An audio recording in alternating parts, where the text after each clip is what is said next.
Shalom, perkenalkan nama saya Esther Gratia Siregar, NIM saya 19010129. Saya grup G semester 4, asal Fakultas Ilmu Pendidikan Agama Kristen, Prodi Pak dari Institut Agama Kristen Negeri Tarutong. Baiklah, saya sini sudah bersama adik saya, yang dimana saya akan mewawancarai adik saya tentang bagaimana masalah remajanya. Yang ini adalah merupakan mata kuliah dari Pendidikan Agama Kristen Remaja yang dibimbing oleh Pak Andrianus Nababan. Baiklah, saya akan memulainya. Baiklah, Dek, terima kasih sudah datang ke tempat kakak dan bersedia untuk memberikan pengalaman di masa remaja. Ini adalah merupakan tugas dari kakak. Nah, sekarang kita akan memulainya. Si anak ini adalah seorang remaja yang dia tidak ingin namanya diberitahu, maka namanya akan disamarkan menjadi A. Nah, umurnya saat ini sudah beranjak 20 tahun dan dia saat ini udah kuliah. Nah, ini merupakan pembicaraan di mana dia akan menceritakan masa remajanya saat dia berusia 15 tahun. Baiklah, saya akan memberikan beberapa pertanyaan. Nah, adik, kakak ingin bertanya, apa yang terjadi pada kehidupanmu sehingga kamu bisa jatuh ke dalam rokok di saat kamu masih SMP? Alasan saya, Kak, waktu itu saya mengalami diskriminasi di sekolah dan saya juga tidak mendapat keadilan di rumah karena saya nggak tinggal sama orang tua saya. Saya tinggal bersama nenek saya waktu itu. Jadi sebenarnya bisa dibilang salah pergaulan karena teman-teman sekolah saya mengucilkan saya, jadi saya berteman dengan adik-adik kelas saya, dan itu bukan perempuan tetapi laki-laki, dan saya melihat mereka merokok, minum seperti itu. Jadi sebenarnya awalnya tuh rasa penasaran doang kan, saya coba sekali, dan saya kan punya masalah gitu ya, kesepian, depresi, stres lah gitu, karena nggak punya teman. Jadinya lama-lama saya merasa menikmati itu, saya merasa kayak tenang kalau saya pakai itu. Oke. Jadi bagaimana teman di sekitarmu membuli kamu atau melakukan diskriminasi terhadap kamu? Yang saya alami itu, Kak, kayak misal aku saya ngomong di kelas gitu, mereka kayak ikut-ngikutin, niru-niruin, terus gak didengerin sih, tapi kayak ya gimana sih, kayak diganggu-ganggu gitu. Karena dulu saya aktif di sekolah, saya dulu sering disuruh guru gitu, dibantuin guru kan. Jadi apa-apa pengumuman saya yang kasih misal gitu kan, mereka kayak, apa sih lu ngapain sih di depan gitu, kamu ngapain sih, ganggu banget sih gitu-gitu. Terus kayak didorong pernah, tapi lebih ke mental sih, Kak, bukan fisik yang saya alami. Baiklah, jadi itu merupakan juga alasan dari mereka membuli kamu ya, karena kamu aktif juga saat kamu sekolah. Oke, berapa lama kira-kira kamu mengalami pembulian tersebut? Selama saya SMP, Kak, dari kelas 1 semester 2 akhir, semester 1 belum karena mungkin masih baru-baru ya, Kak ya. Terus waktu kelas 2 kelas 3 itu fatal sih. Berarti udah ada 2,5 tahun ya. Oke. Apakah pembulian ini berdampak dalam kehidupan kamu? Sangat berdampak, Kak, soalnya saya jadi lebih pendiam, terus membatasi jarak dengan mereka, karena mereka berteman dengan saya pasti ada maunya gitu kan. Jadinya saya lebih sering menyendiri, kalau enggak saya berteman dengan dari kelas-kelas lain atau adik kelas saya gitu. Jadi kalau untuk satu kelas sih nggak pernah gitu. Terus di rumah juga saya lebih pendiam, lebih suka ngurung diri di kamar sendiri gitu. Oke. Tadi kamu kan mengatakan bahwa kamu jadinya sering pendiam. Nah, apakah ini berlanjut masa SMA kamu yang kamu alami? Bahkan sampai sekarang Kak, kadang kayak gimana ya, kadang saya merasa bahwa saya lebih suka saya sendiri. Jadi dari yang saya alami itu, sebenarnya SMA kelas 1 saya sama sekali nggak bisa berteman. Saya lebih suka sendiri, lebih pendiam gitu. Tapi masuk ke kelas 2 karena ada kegiatan-kegiatan di sekolah dan saya cukup aktif juga. Jadi di situ saya mulai bisa bersosialisasi dengan teman-teman saya, dengan lingkungan saya gitu. Tapi masih lebih pendiam sih, lebih banyak sendiri daripada berteman gitu. Baiklah, nah apa yang Anda alami saat SMA? SMA saya pernah mengalami pelecehan seksual dari guru saya. Waktu itu itu hari terakhir saya sekolah kelas 3 SMA. Itu dilakukan oleh guru yang cukup dekat juga dengan saya. Oke, berarti karena kedekatan itu akhirnya dia Iya. manfaatin kamu dan kamu terkena pelecehan Seksual. seksual. Nah, apakah pelecehan seksual ini sangat berpengaruh untuk saat ini? Bisa dibilang sangat berpengaruh Kak, karena saya udah mengalami itu 2 kali. Jadi kadang jika bertemu dengan laki-laki, saya langsung ada rasa takut gitu. Terus kalau naik angkutan umum, saya lebih suka jaga jarak lah Kak gitu. Lebih waspada lah dimanapun gitu. Oke, selanjutnya kakak mau nanya nih. Saat ini kan kamu sudah duduk di bangku perkuliahan. Nah, apakah sekarang bangku perkuliahan ini otomatis banyaklah para lelaki dan teman-teman kamu pasti lebih banyak laki-lakinya. Nah, apakah kamu masih merasa ketakutan terhadap laki-laki tersebut atau setiap orang yang kamu jumpai di perkuliahan kamu di kampus kamu? Kalau misal yang udah biasa saya temui sih Kak, saya udah memberanikan diri kan. Terus karena saya merasa aman dengan mereka tidak akan berbuat macam-macam dengan saya tidak takut gitu. Tapi kalau misal ada orang-orang baru, saya susah untuk beradaptasi. Dan kalau saya melihat laki-laki yang seperti mencurigakan seperti itu, saya pasti merasa takut. Saya lebih baik menghindari Kak. Oke. Nah, dalam masalah yang kamu hadapi dari yang kamu ceritakan ini, nah masalah itu baik bully, baik itu didiskriminasi oleh teman-teman, dan baik itu pelecehan yang Anda alami selama Anda SMA. Nah, apakah di sini Anda mencari Tuhan dan Anda sadarkah bahwa Tuhan itu masih baik?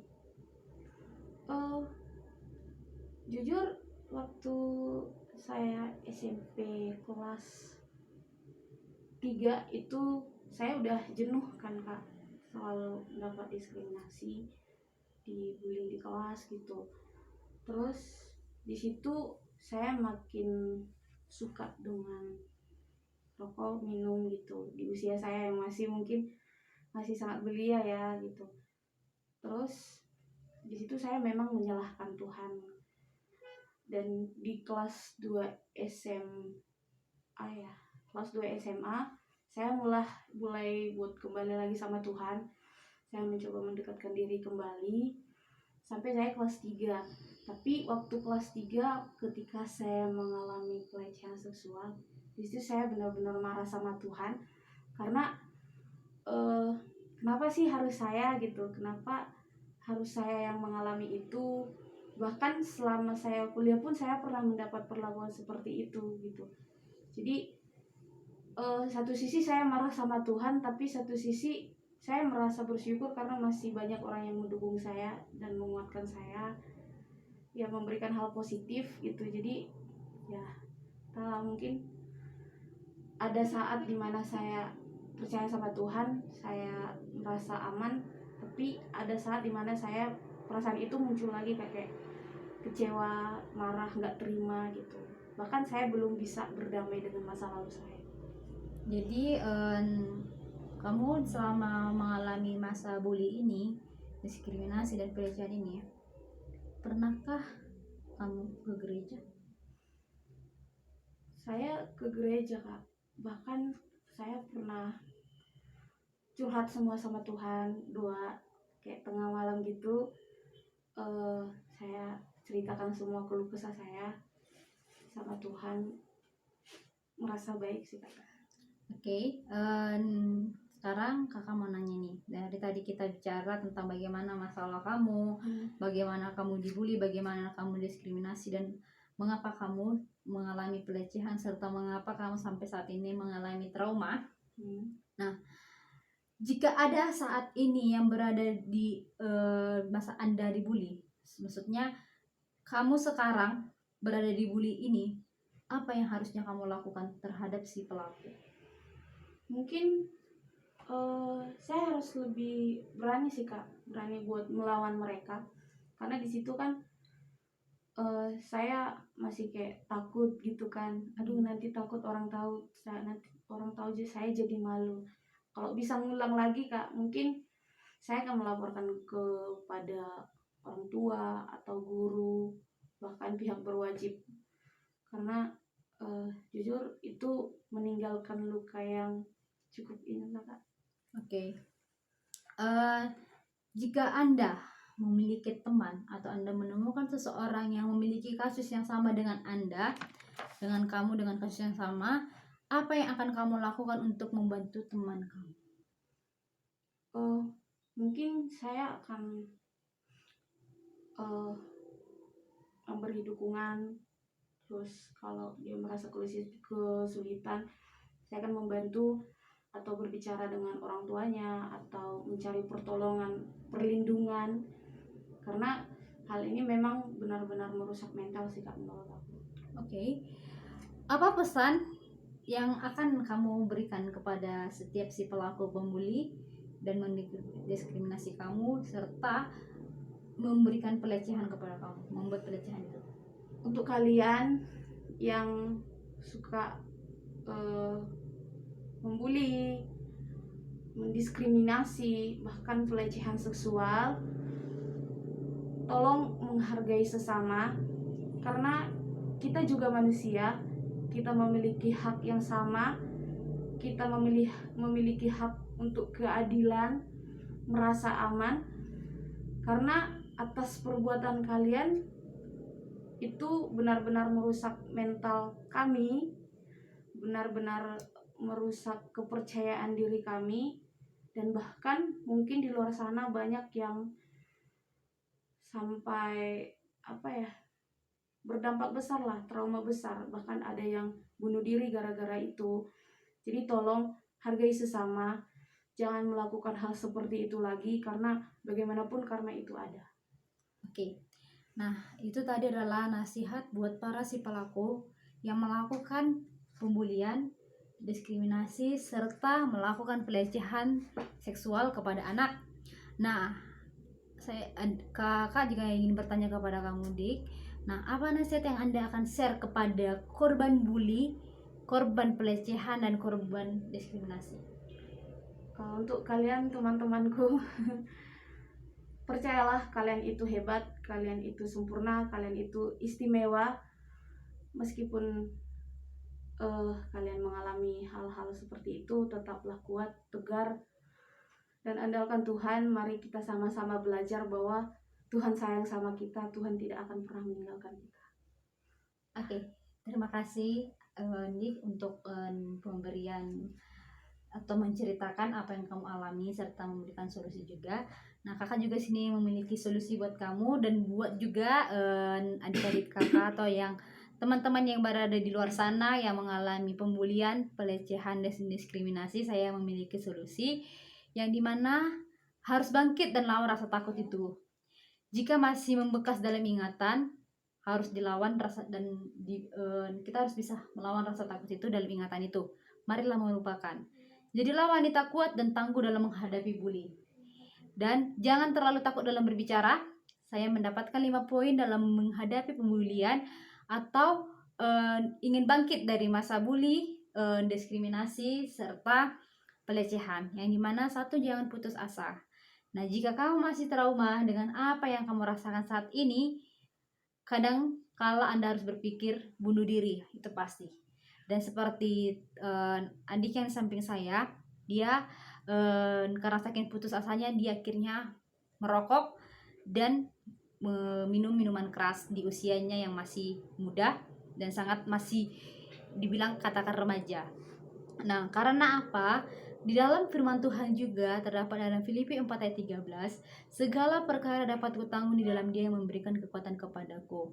Nah, dalam ayat ini bisa kita tahu ya, Dik, bahwa janganlah berputus asa dan serahkan kepada Tuhan, karena Tuhan tahu dan Dia akan selalu memberikan kekuatan kepada kamu.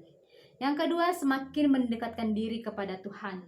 Nah, dari cerita adik ini kita bisa menangkap bahwa adik ini sempat tidak mengenal Tuhan, dia tidak mencari Tuhan, dan tapi puji Tuhan dia akhirnya mencari Tuhan dan dia merasakan damai. Karena itu benar, karena dalam Filipi 4 ayat 6 mengatakan, janganlah hendaknya kamu khawatir tentang apapun juga, tetapi nyatakanlah segala hal keinginanmu kepada Allah dalam doa dan permohonan dengan ucapan syukur. Selanjutnya yang ketiga, menguatkan iman. Nah, kita harus kuat iman di sini. Jadi jika kita mengalami masalah adik-adik, kita harus selalu kuat dalam iman kita, karena dalam Amsal 3 ayat 5b berkata, percayalah kepada Tuhan dengan segenap hatimu. Dan jika kamu percaya kepada Tuhan, maka kamu akan diselamatkan oleh Tuhan. Yang keempat, tetap bersyukur kepada Tuhan. Percayalah adik-adik, dalam setiap permasalahan yang kamu hadapi, termasuk kamu ya, kamu menghadapi masalah dan menghadapi beribu-ribu tantangan sehingga kamu memiliki trauma, kamu harus bersyukur, karena dari sinilah kamu akan menjadi wanita yang kuat, dan adik-adik juga bisa menjadi anak-anak yang kuat agar bisa menjadi dewasa yang lebih baik lagi. Yang kelima, jangan lupa berdoa. Ini sangat penting. Nah, adik kita ini yang di samping saya, dia sempat lupa berdoa. Nah, akhirnya tapi dia berdoa dan dia merasakan damai. Nah, begitulah seharusnya, karena dalam Filipi 4 ayat 6 mengatakan, janganlah hendaknya kamu khawatir tentang apapun juga, tetapi nyatakanlah dalam segala keinginanmu kepada Allah dalam doa dan permohonan dengan ucapan syukur. Yang keenam, ingat Tuhan. Nah, jika kita ingat Tuhan, maka akan melakukan poin yang pertama, gak putus asa. Poin yang kedua, mendekatkan diri kepada Tuhan. Poin yang ketiga, menguatkan iman. Poin yang keempat, tetap bersyukur kepada Tuhan. Dan poin yang kelima, jangan lupa berdoa. Nah, kakak juga memiliki ayat dukungan kembali buat kamu dan buat adik-adik juga yang di sana yang mengalami pembulian serta yang merasa pelaku untuk membuli atau mendiskriminasi ataupun pelecehan seksual, yaitu di mana Yesaya 55 ayat 6 berbicara, carilah Tuhan selama ia berkenan ditemui, berserahlah kepadanya selama ia dekat. Nah, Tuhan dekat, Tuhan berkenan ditemui, maka carilah Tuhan. Yang kedua, Filipi 4 ayat 5 berkata, hiduplah dengan penuh hikmat terhadap orang-orang luar, pergunakanlah waktu yang ada. Jadi kalau kita berteman kepada orang-orang, berteman kepada teman-teman kita yang berada di luar dari kita harus berhikmat. Jadi bertemanlah dengan mencari tahu bagaimana dia, bertemanlah dengan pintar. Begitu. Yang ketiga, 2 Tawarik 15 ayat 7 mengatakan, tetapi kamu ini kuatkanlah hatimu, jangan lemah semangatmu karena ada upah bagi usahamu. Nah, jika ada pun permasalahan yang kamu alami dan adik-adik juga yang lain mengalaminya, kuatkanlah tetap hati kita, jangan lemah dan harus selalu bersemangat. Nah, kakak berharap semoga kamu bisa dari firman ini, kamu bisa akhirnya berusaha melupakan apa yang terjadi dan membiarkan masa lalu menjadi patokan kamu untuk bangkit di masa depan, dan semoga kamu juga hilang dari trauma itu dan kamu bisa menjadi wanita yang lebih ceria lagi, wanita yang bisa berteman dengan baik tanpa ada rasa takut, dan wanita yang menjadi seorang pemberani. Baiklah, terima kasih buat menonton video ini. Jika ada kesalahan yang saya katakan, tutur kata saya mohon maaf. Terima kasih. Shalom.